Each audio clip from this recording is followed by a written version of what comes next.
성질, 성격, 성품과 위장병과의 관계. 심하게 깡마른 분들이 공통적으로 갖고 사는 것이 위장병입니다. 음식을 먹으면 제대로 소화를 시키지 못하고 심한 분들은 위산역류가 생겨서 더 고생을 하게 됩니다. 게다가 산이 목구멍까지 치고 올라와서 늘 목소리가 점점 변하고 어떤 분은 날개 쭉지까지 스며들어서 견갑골 주위 통증을 동반하면서 삽니다. 이렇게 소화가 되지 않다 보니 장의 흐름도 막혀서 아무리 음식을 먹으려고 해도 영양분이 흡수가 되지 않아서 결국 음식을 더 먹을 수 없게 되는 악순환에 시달리게 됩니다. 맘먹고 외식을 한번 하려고 해도 식사 후에 채기가 찾아와서 사람을 만나는 것도 달갑지가 않습니다. 인간이 화를 내는 것은 뼈와 상관관계가 있습니다. 마음이 편하고 스트레스가 상대적으로 적을 때는 뼈 상태도 좋아져서 몸이 가볍고 근육 또한 부드러운 반면에 자주 화가 나고 성질이 날 때는 등 부분, 특히 어깨 부분에 스트레스가 집중이 되어서 어깨가 천근만근이 되어서 그 화가 머리 끝까지 치밀어서 인체 전체에 악영향을 끼치게 됩니다. 이처럼 성질이 불같이 날 때가 뼈가 가장 좋지 않을 때이고 성질이 어느 정도 다스려지면 성격이 되고 나중에는 성품이 되어서 주위에 누군가 마음을 건드려도 쉽게 화가 나지 않는 상태가 됩니다. 그만큼 뼈 상태가 좋아지게 되면은 울컥하는 마음이 생기지 않고 온화한 성품 덕에 남의 허물을 눈 감아주게 됩니다.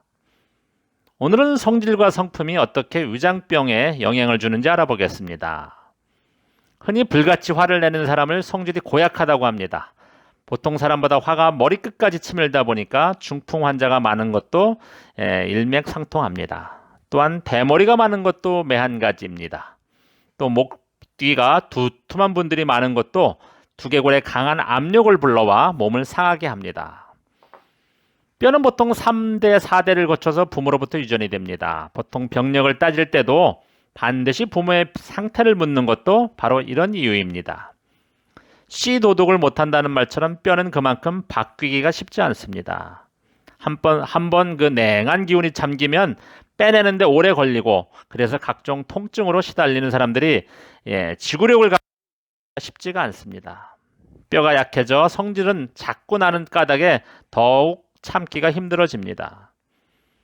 특히 위장병이 심한 사람은 성질은 자꾸 나는데 어디다 하소연할 데가 없다 보니까 이것이 등판의 뼈로 모이게 됩니다. 가장 큰 문제는 이것이 누적이 되어서 빼내지 못할 때입니다. 가까이에 있는 가족이나 경제적 문제가 겹칠 경우 그 미움이 뼈로 스며들어서 뼈를 마르게 합니다. 심령의 근심이 뼈를 마르게 한다라는 그 성경 말씀처럼 인간의 뼈는 한순간에 나빠지지 않고 서서히 누적이 되어서 나빠지게 됩니다.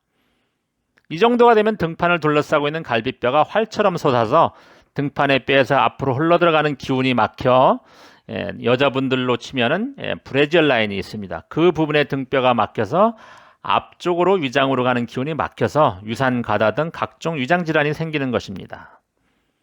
여기에 또 위장질환을 부르는 것은 항문 내에 생긴 대변독이 제대로 빠져나가지 못해서 직장과 대장을 거쳐서 아랫배에 대변독이 깊숙이 자리를 잡습니다. 그래서 이것이 등뼈를 잡아당겨서 등뼈에 그 막힘 현상을 가져오게 됩니다. 이 대변독은 참으로 고약해서 항문의 관략근을 점점 약하게 만들어서 70대에 접어들면 본인도 모르게 변을 보는 그러한 신뢰를 겪게 됩니다. 자, 그러면 구체적으로 위장질환에서 어떻게 해방이 가능한지 알아보겠습니다.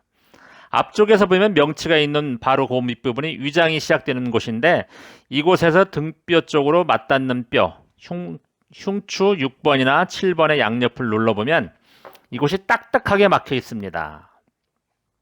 이곳을 막히게 하는 뿌리는 물론 골반의 꼬리뼈입니다. 꼬리뼈가 대변독으로 상해서 뼈를 타고서 올라오기면 그 다음에 위장질환을 생기게 만듭니다. 그래서 반드시 위장질환을 잡으려면 먼저 골반의 대변독을 없애는 작업이 선행이 되어야 됩니다. 이후 직장과 대장을 따라서 아랫배에 자리 잡고 있는 똥배의 기운을 빼줘야 됩니다. 똥배를 잡는 데는 길게는 1년 이상 걸리는 분도 있고 짧게는 한두 달 걸리기도 합니다. 최근에 그 89세 노인이 한 달 반 만에 손가락 3마디 정도 허리가 줄어드는 기쁨을 맛본 것도 바로 아랫배에 있는 똥배를 깔판형이나 침봉형으로 매일 집에서 눌러서 빼주었기 때문입니다. 아랫배를 다스린 이후에는 요추를 따라서 올라오면서 흉추를 둘러싸고 있는 갈비뼈를 터치해주면 됩니다. 등뼈가 아프면 이곳만 보통 우리가 다스리게 되는데 사실은 등뼈를 감싸고 있는 갈비뼈를 먼저 다스려주게 됩니다. 솟은 갈비뼈가 점점 제자리를 찾아가면 등뼈의 기능이 살아나게 됩니다. 마지막으로 명치와 맞닿고 있는 흉추, 등뼈 6번, 7번 주위를 집중적으로 문질러주면 대략 한 달에서 석 달이 되면은 그 아주 고생을 하던 위장 질병에서 해방이 되는 그런 기적을 맛보게 됩니다. 여러분도 그 주인공이 될 수 있습니다. 감사합니다.